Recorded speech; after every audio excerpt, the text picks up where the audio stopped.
Hi എല്ലാവർക്കും നമസ്കാരം. Anu's kitchen വേൾഡിലേക്ക് സ്വാഗതം. ഇന്ന് നമ്മൾ ഒരു പായസമാണ് തയ്യാറാക്കാൻ പോകുന്നത്. അപ്പോൾ നിങ്ങൾക്ക് ക്യാരറ്റൊക്കെ കണ്ടപ്പോൾ തന്നെ മനസ്സിലായിട്ടുണ്ടാവും, ക്യാരറ്റ് പായസമാണ് ഞാനിപ്പോൾ തയ്യാറാക്കാൻ പോകുന്നത്. അതിന് വേണ്ടിയിട്ട് ഞാനിപ്പോൾ കണ്ടില്ല 4 ക്യാരറ്റ് എടുത്തിട്ടുണ്ട്. 3 വലുതാണ്, 1 ചെറിയ ക്യാരറ്റ്. അപ്പോൾ കുറച്ച് അളവ് മാറിയാലൊന്നും കുഴപ്പമൊന്നുമില്ല. ഇതിപ്പോൾ നമ്മൾ ആദ്യം വേവിച്ചെടുക്കാൻ പോവാണ്. ചെറുതായിട്ട് കട്ട് ചെയ്തിട്ട് നമുക്കിതൊന്ന് വേവിച്ചെടുക്കാം. അപ്പം നമ്മുടെ ക്യാരറ്റ് ഇതുപോലെ കട്ട് ചെയ്ത് എടുത്തിട്ടുണ്ട്. ഷേപ്പ് ഒന്നും നോക്കണ്ട, നമ്മൾ മിക്സിയിലിട്ട് അടിക്കും എന്തായാലും. അപ്പോൾ ഇതിലേക്ക് ഇനി വെള്ളം ഒഴിച്ച് കൊടുത്ത് നമുക്കിതൊന്ന് വേവിച്ച് എടുക്കാം. ക്യാരറ്റ് പെട്ടെന്ന് വെന്ത് കിട്ടുമല്ലോ, അപ്പോൾ വേവട്ടെ. അപ്പം നമ്മുടെ ക്യാരറ്റ് ഇപ്പം വെന്തിട്ടുണ്ട് കേട്ടോ. ഞാൻ കുറച്ച് നേരമായി ഓഫ് ചെയ്തിട്ടിട്ട് ഇപ്പം തണിഞ്ഞ് വന്നിട്ടുണ്ട്. ഇനി നമുക്ക് മിക്സിയിലിട്ടിട്ട് ഇതൊന്ന് അടിച്ചെടുക്കണം.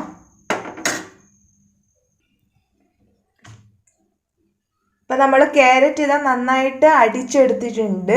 ഇത് നമുക്ക് നമ്മൾ നേരത്തെ ക്യാരറ്റ് വേവിച്ചിട്ടുള്ള ആ പാത്രത്തിൽ തന്നെ മുഴുവനായിട്ട് ഇട്ട് കൊടുക്കാം. ഇപ്പം നമ്മൾ ക്യാരറ്റ് മുഴുവനായിട്ട് ഒഴിച്ചു കൊടുത്തിട്ടുണ്ട്. ഗ്യാസ് ഓണിലാട്ടോ ഉള്ളത്. ഇനി നമുക്ക് ഇതിപ്പോൾ 1/2 ലിറ്റർ പാലുണ്ട്, ഇതിലേക്ക് ഒഴിച്ചു കൊടുക്കാം. അപ്പം ഇതിന് നന്നായിട്ട് ബോയിലായിട്ട് വരണം. അതിന് ശേഷമാണ് നമ്മളിതിൽ നമ്മുടെ സേമിയ ചേർത്ത് കൊടുക്കുന്നത്.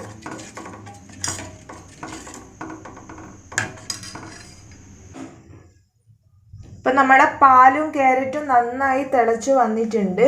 ഇതിലേക്ക് നമുക്ക് ഇനി സേമിയ ചേർത്ത് കൊടുക്കുക. ഇത് ഓൾറെഡി ഫ്രൈ ചെയ്തിട്ടുള്ള സേമിയ കേട്ടോ.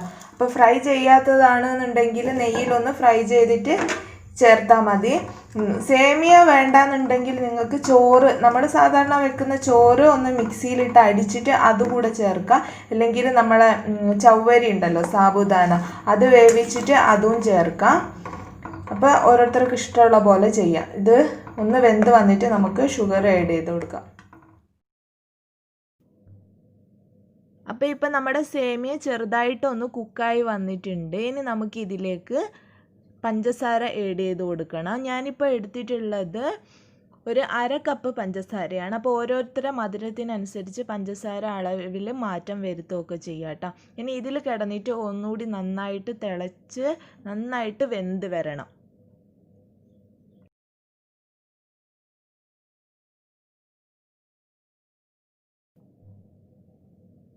ഇപ്പോൾ പഞ്ചസാരയൊക്കെ നന്നായിട്ട് അലിഞ്ഞ് നമ്മുടെ പായസം റെഡി ആയിട്ടുണ്ട്. അതിലേക്ക് ഒരു 3 ഏലക്ക പൊടിച്ചത് കൂടെ ചേർത്ത് കൊടുക്കുക, അല്ലെങ്കിൽ ഒരു 1/4 ടീസ്പൂൺ ഏലക്ക പൗഡർ ചേർത്ത് കൊടുത്താലും മതി.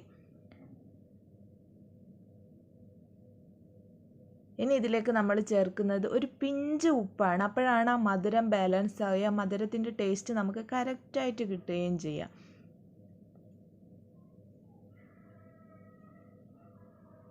ഇനി ഒരു പാത്രം വെച്ച് കൊടുത്ത് നെയ്യ് ഒഴിച്ചു കൊടുത്ത് നമുക്ക് കുറച്ച് അണ്ടിപ്പരിപ്പ് ഇട്ട് കൊടുക്കാം. അണ്ടിപ്പരിപ്പിൻ്റെ കളർ ജസ്റ്റ് ഒന്ന് മാറി കഴിയുമ്പോഴാണ് നമ്മൾ അതിലേക്ക് കിസ്മിസ് ഇട്ട് കൊടുക്കുന്നത്. ഇതിൻ്റെയൊക്കെ അളവ് നിങ്ങൾക്ക് ഇഷ്ടമുള്ളതിനനുസരിച്ചിട്ട് എടുക്കാം കേട്ടോ. അപ്പം നമ്മൾ അണ്ടിപ്പരിപ്പും മുന്തിരിയും ഫ്രൈ ചെയ്തെടുത്തത് നമുക്കിനി നമ്മുടെ പായസത്തിലേക്ക് ഒഴിച്ചു കൊടുക്കാം. അപ്പം നമ്മളെ പായസം റെഡി ആയിട്ടുണ്ട്. കാണുമ്പോൾ തന്നെ എന്താ കളർ കണ്ടില്ല, നല്ല കളറുമാണ്. അതേപോലെ തന്നെ നല്ല ക്രീമി ആയിട്ടാണ് നമ്മളെ പായസം ഇരിക്കുന്നത്. എല്ലാവർക്കും ഇഷ്ടമാവും. ഈ ഓണത്തിന് നിങ്ങൾ എന്തായാലും ഇത് ട്രൈ ചെയ്ത് നോക്കുക. നിങ്ങൾ ട്രൈ ചെയ്ത് നോക്കി നിങ്ങളുടെ ഫീഡ്ബാക്ക്സ് എന്തായാലും കമൻറ്റ് ബോക്സിൽ ഇടാൻ മറക്കരുത്. ഈ വീഡിയോ ഇഷ്ടമായിട്ടുണ്ടെങ്കിൽ ലൈക്ക് ചെയ്യുക, ഷെയർ ചെയ്യുക, കൂടാതെ എൻ്റെ ഈ ചാനൽ സബ്സ്ക്രൈബ് ചെയ്യാനും മറക്കരുത്.